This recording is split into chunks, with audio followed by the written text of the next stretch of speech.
샬롬 할렐루야. 마태복음 28장 19절입니다. 그러므로 너희는 가서 모든 민족을 제자로 삼아 아버지와 아들과 성령의 이름으로 세례를 베풀고. 아멘. 고린도후서 13장 13절입니다.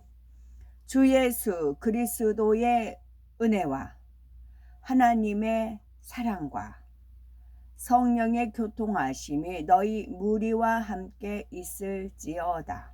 아멘. 제목은 삼위일체 하나님입니다. 삼위일체 하나님이란 성부, 성자, 성령 하나님께서 한 분임을 의미하지요. 우리가 믿는 하나님께서는 분명 한 분이시지만 동시에 세 분의 격을 지니고 계십니다. 곧 아버지 격인 성부 하나님, 아들 격인 성자 예수님, 보혜사 격인 성령님이시지요. 그러나 근본은 하나이기에 성삼위일체라고 표현하는 것입니다. 이는 우리가 믿는 기독교에서 매우 중요한 교리이며 창조주 하나님의 근본에 대한 비밀스러운 말씀이시지요. 사람의 제한적인 사고와 이론으로는 이해하기 어렵지만 삼위일체 하나님에 대해서 아는 만큼 하나님의 마음과 뜻을 깨달아 응답과 축복을 받을 수 있습니다. 하나님께서는 출애굽기 3장 14절에 나는 스스로 있는 자니라 말씀하셨지요. 누가 낳거나 지은 것이 아니라 태초부터 스스로 계셨다는 말씀입니다. 피조물인 사람의 시각과 지각과 피조물인 사람의 지각과 상상을 초월해 시작도 끝도 없으며 영원 전부터 영원 후까지 스스로 존재하시는 것이지요. 원래 하나님께서는 광대한 공간 안에 홀로 소리를 머금은 빛으로 계셨습니다. 그런데 어느 때부터 인간은 서로 사랑을 주고받을 수 있는 대상을 원하셨고 참 자녀를 얻기 위한 인간 경작을 계획하셨지요. 하나님께서는 인간 경작을 위해 가장 먼저 공간을 나누셨습니다. 영의 공간과 육의 몸을 입은 사람들이 살아갈 육의 공간을 나누신 것이지요. 그 후에 성부, 성자, 성령 삼위일체 하나님으로 존재하시게 됩니다. 성경에는 성자 예수님께서 하나님으로부터 나셨으며 성령님 역시 하나님에게서 나왔다는 기록이 있습니다. 마치 분신을 만들어내듯이 성자 예수님과 성령님을 낳으신 것이지요. 이것은 인간 경작을 위한 필수 과정이었습니다. 그런데 성자 예수님과 성령님께서는 하나님께서 지으신 피조물이 아니라 하나님의 본체이시지요. 근본 하나이지만 인간 경작을 위해 독립적으로 존재하시며 역할은 다르지만 마음도 생각도 능력도 하나이므로 삼위일체 하나님이라 표현한 것입니다. 성부 하나님과 마찬가지로 성자 예수님과 성령님께서도 전지전능하시지요. 또한 성부 하나님께서 느끼고 원하시는 것을 성자 예수님과 성령님께서도 동일하게 느끼고 원하십니다. 역으로 성자 예수님과 성령님이 기쁨이나 고통을 성부 하나님께서도 그대로 느끼시지요. 그런데도 역할은 달라서 역할에 따라 성품이 구별되는 것을 볼 수 있습니다. 분명 성부 하나님의 마음을 그대로 받으셨지만 성자 예수님께서는 신성적인 면이 더 강해서 신적 위엄과 공의가 두드러집니다. 반면에 성령님께서는 인성적인 면이 더 강하므로 자상하고 섬세하며 자비와 긍휼의 측면을 더 많이 갖고 계시지요. 이처럼 성자 예수님과 성령님께서는 성부 하나님과 근본 하나이지만 독립적인 인격체로서 성품이 구별될 뿐만 아니라 뚜렷한 질서 가운데 각각의 역할이 다릅니다. 성부 하나님 다음이 성자 예수님이며 성령님께서는 그 다음이 되어 성부 하나님과 성자 예수님을 사랑으로 섬기시지요. 삼위일체 하나님께서는 인간 구원을 위한 사역 또한 함께 이루어 가십니다.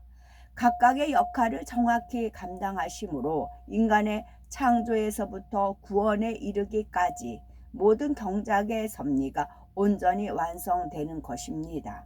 과연 성부, 성자, 성령 하나님께서 삼위일체 하나님께서 담당하시는 역할은 그럼 무엇일까요?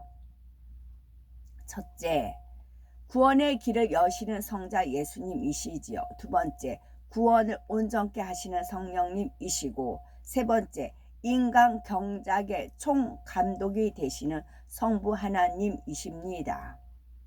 첫 번째로 구원의 길을 여시는 성자 예수님. 성자 예수님의 역할은 구세주로서 죄인된 인류를 위해서 구원의 길을 열어주시는 것이지요. 하나님의 아들로서 육신을 입고 이 땅에 오신 예수님께서 구세주가 되시는 이유는 영계의 법칙에 따라 죄인을 구원하기 위한 구세주가 될 수 있는 자격을 갖추었기 때문입니다. 모든 인류의 구세주가 되려면 첫째는 사람이어야 되고, 둘째는 아담의 후예가 아니어야 하며, 셋째는 영적인 힘이 있어야 하고, 넷째로는 사랑이 있어야 합니다. 예수님께서는 사람의 몸을 입고 이 땅에 태어나셨지만 동정녀 마리아의 몸 안에 성령으로 잉태되시었지요.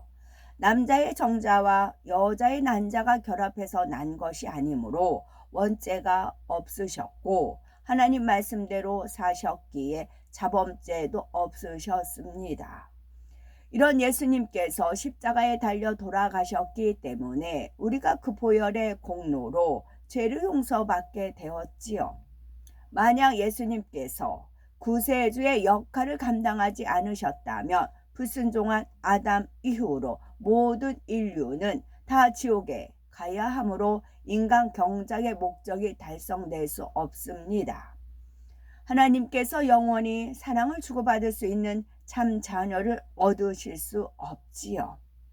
그러므로 하나님께서는 인간 경작의 목적을 이루기 위해 구세주의 역할을 감당하실 수 있는 성자 예수님을 예비하셨습니다. 누구든지 하나님의 아들로서 아무 죄 없이 나무 십자가에 달려 돌아가셨다가 부활하신 주님을 믿으면 모든 죄를 용서받고 하나님의 자녀된 권세를 얻게 하신 것입니다. 두 번째, 구원을 온전케 하시는 성령님. 인간 경작에 있어서 성령님의 역할은 무엇일까요?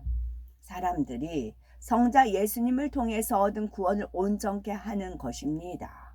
성령님께서는 예수 그리스도를 영접한 사람들에게 믿음을 주고 천국에 들어가기까지 그 삶을 인도하시지요.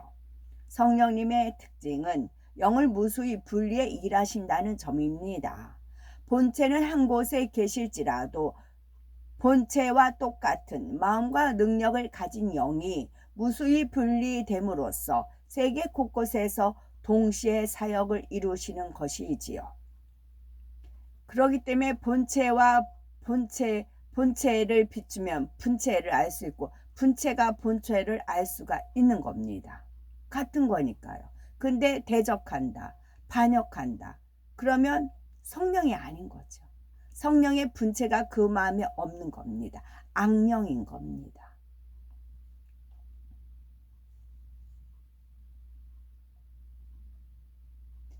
물론 성령님뿐만 아니라 그래서 유달리 그 악령의 역사 받으면 저를 싫어하고 미워하고 거부하고 그런다니까요. 어느 교회는 헌금 바구니를 다 돌릴 때 있어요. 헌금 유언 이제 이렇게 제가 있으면 막 바구니를 저 앞에 못 가요. 이러고 그래요. 아주 심한 경우는 그런 적도 있어요. 괜히 싫고 거부 반응 일어나는 겁니다. 근데 그 안에 성령이 있을까요? 아니라고요. 말은 주여 주여 하고 그럴듯하게 찬양하고 워십하고 별짓 다 한다 할지라도 거부한다고요. 그러나 비록 예수님을 몰라서 예수님 주여 주여는 못합니다. 그러나 하늘은 공경을 합니다. 하나님을 인정을 해요. 하나님이 보호하사 애국가를 마음을 다해서 부릅니다. 그런 사람은 반갑게 여긴다고요. 누구를 구원하실까요? 주여 주여 하면서 성령을 거부한 사람을 구원할까요? 비록 주님한테 주여 주여라는 못해요. 그러나 하늘을 공경합니다. 누구를 구원하실까요? 하나님이 능치 못하실 일이 없으십니다. 물론 성령님뿐만 아니라 성부 하나님, 성자 예수님도 그분을 분리하시지만 성령님께서 사역하시는 데에는 영으로 분리하시는 것이 필요합니다. 우리가 주님을 영접하며 이처럼 분리되신 성령님의 영이 우리 마음에 임하시지요. 성도의 마음에 내주하시는 성령께서는 구원받을 수 있는 영적인 믿음을 주시고 그 믿음이 장성한 분량에 이르도록 이끄는 개인 교사와 같은 역할을 하지요. 또한 부지런히 진리를 깨우쳐 주시고 하나님의 자녀들이 범죄할 때는 애통하시며 회개해 하나님 뜻대로 살도록 도와주십니다. 맞바꾸는 역할을 한다고 그러세요. 맞바꾼다.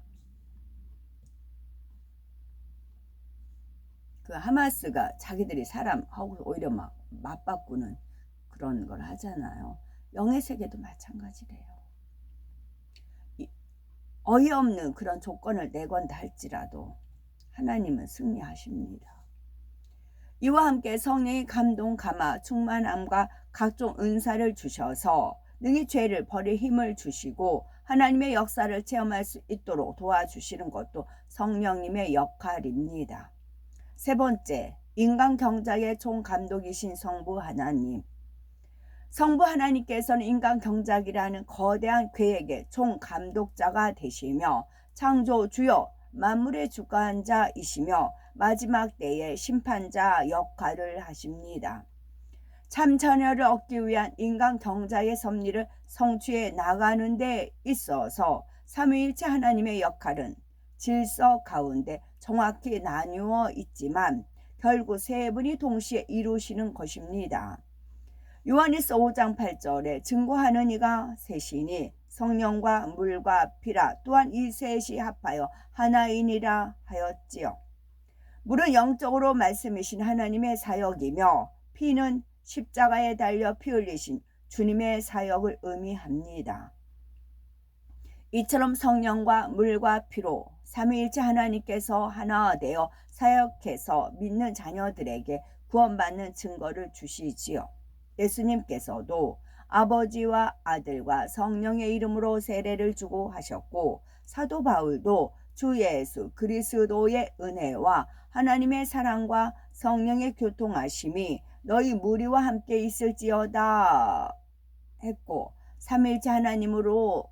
삼위일체 하나님의 이름으로 세례 주고 축복한 것을 볼 수 있습니다. 따라서 성부, 성자, 성령 삼위일체 하나님의 역사 속에 참된 하나님의 자녀가 되어 기도하는 것마다 응답받으며 온전한 구원에 이르러야 되겠지요. 영을 분리하시는 성자 예수님. 마태복음 18장 20절에 두세 사람이 내 이름으로 모인 곳에는 나도 그들 중에 있느니라 라는 말씀을 통해 성자 예수님께서도 영을 분리하시는 것을 알 수 있지요. 수많은 사람이 서로 다른 장소에서 주의 이름으로 모이면 주님의 본체가 모든 장소마다 일일이 갈 수 없으므로 분리된 주님의 영이 곳곳에 임하십니다. 그래서 찬양 이렇게 제가 이렇게 찬양을 하면 이렇게 이제 하나님 그러니까 주님을 영광 돌리는 찬양을 하면은 주님의 형상이 이렇게 뜹니다.